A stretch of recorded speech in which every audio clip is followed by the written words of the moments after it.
गांव वालों ने शिकायत की।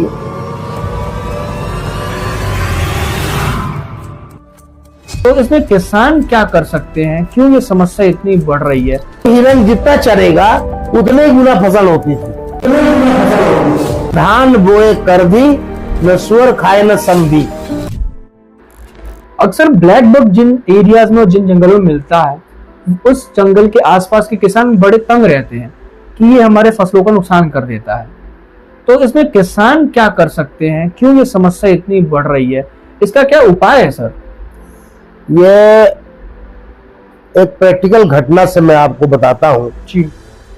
खास तौर से सिवनी और छिंदवाड़ा जिले में रेमू लैंड में ब्लैक बग पाया जाता है शुरू से ही, और सिवनी छिंदवाड़ा के बीच में कई हजार की संख्या में ब्लैक बग पाए जाते हैं। लेकिन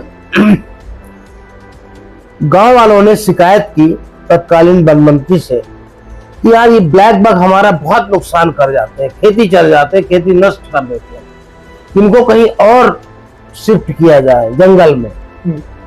तो खेतों में पाए जाते हैं, तो इसका क्या उपाय? तो वरिष्ठ अधिकारी भी आए, उन्होंने भी देखा रियल इशू।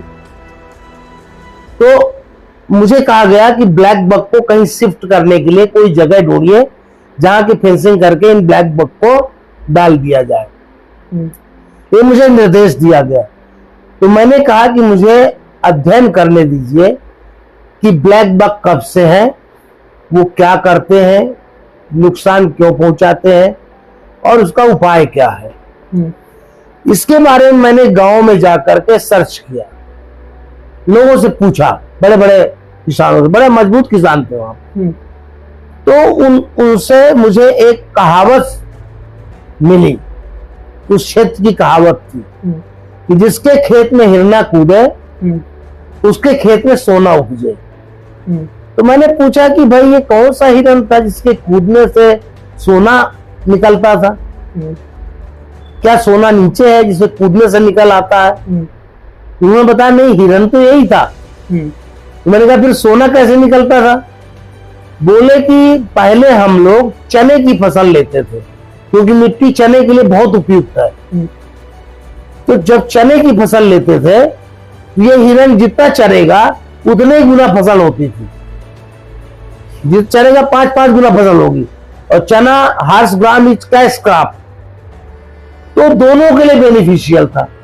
वो जानवर जितना चरे एक्सेप्टेड थे जानवर, दे वर वेलकम कि हमारे खेत में चरो। और इस कारण से वो क्षेत्र इतना धनी था, इतना रिच था कि 1820 में पिंडारी लोगों ने जब आक्रमण किया, पिंडारी लोग थे जो लूटते थे, हजारों की संख्या में आके गांव को घेर करके लूटते थे। तो उस जगह के एक छपारा गांव को लूटा घेर करके, अफगानी थे लोग। तो लूटा तो वो केवल सोने के ही आभूषण ले गए, चांदी के आभूषण ले ही नहीं गए, क्योंकि इतना सोना था उनके पास कि चांदी को कहां धोते हो। तो वो रिचनेस किस कारण से थी? ब्लैक बग के कारण। अब क्या हुआ? हमारे पूर्वज विद्वान थे, वो ऐसी फसल लेते थे जो दोनों के लिए बेनिफिशियल थी, डबल बेनिफिशियल, 5 टाइम्स क्रॉप दे रही उस कारण से। अब हमने बाद में क्या किया? हमने सोयाबीन लगाना शुरू किया रबी की फसल के रूप में। तो जब सोयाबीन लगाएंगे तो सोयाबीन को अगर ब्लैक बग ने चर लिया तो फसल बिल्कुल नहीं होगी। तो गलती किसकी है? क्या ब्लैक बग की गलती है कि हमारी गलती है? जब हमने किसानों को समझाया तो उनके समझ में आ गया कि वास्तव में हमें चना ही लेना चाहिए। बरसाती फसल ले लो आप, ज्वार मक्का जो भी लेना है, मूंग ले लो, लेकिन इसके बाद की जो फसल है रबी में, तो आप चना लीजिए। तो चना लेंगे तो कोई नुकसान नहीं होगा, बहुत समृद्ध रहेगा। तो crop pattern is very important, जिससे सह अस्तित्व तो रह सकता है। तो जिस एरिया में सुअर बहुत नुकसान करता है, सुअर का काम क्या है? भगवान ने सुअर को ड्यूटी दिया है खोदने की, मिट्टी खोदने की, जड़ खाता है। और अगर सुअर मिट्टी नहीं खोदे तो जंगल आगे पुनरुत्पादन नहीं हो, मिट्टी भुरभुरी कर देता है, जी। बीज गिरेंगे तो जमेंगे, अब वरना मिट्टी ऊसर हो जाएगी, नए पेड़ नहीं आएंगे। तो सुअर नुकसान करेगा अगर खेती आपने धान लिया है।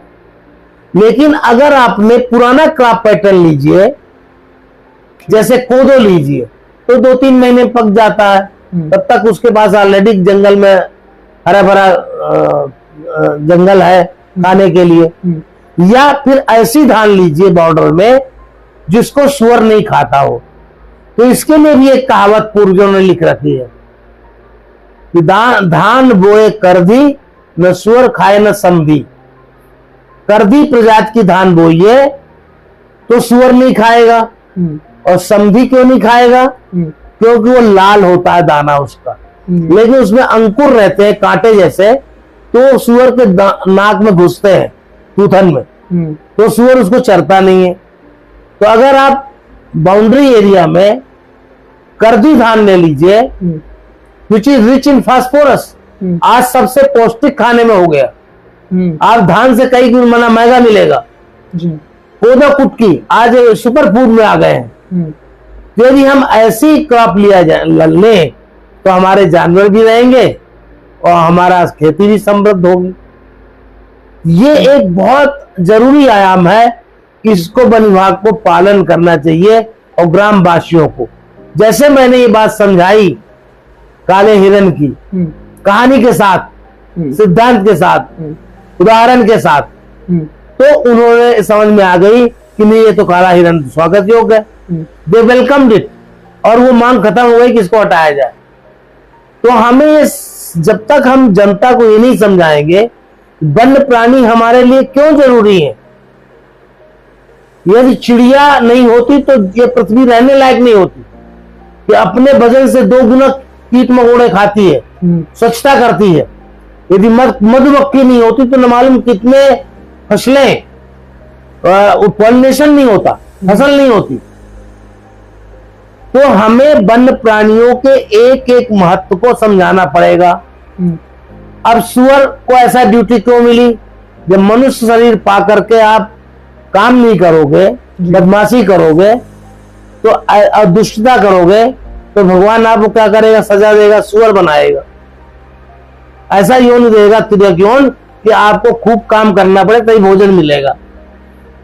ऐसी चिड़िया है कठफोड़वा, 2 मिनट में पूरे पेड़ के कीड़े खा जाती है, टक टक टक करके ऊपर तक उसको क्लियर कर देती है। तो उसको ड्यूटी लगी ना, कीड़ा खाएगी, कीड़ा मुक्त होगा, तो जंगल अच्छा रहेगा। तो हमें यह समझने की जरूरत है कि हम शायद पूरा जो ब्रह्मांड बना है मनुष्य भर का नहीं है, जो भी जीव जंतु पाए जाते हैं सबके लिए है, सबका अधिकार क्षेत्र है और सबका मानव के लिए उपयोगिता है। ये जानना बहुत जरूरी है और ये समझाना बहुत जरूरी है।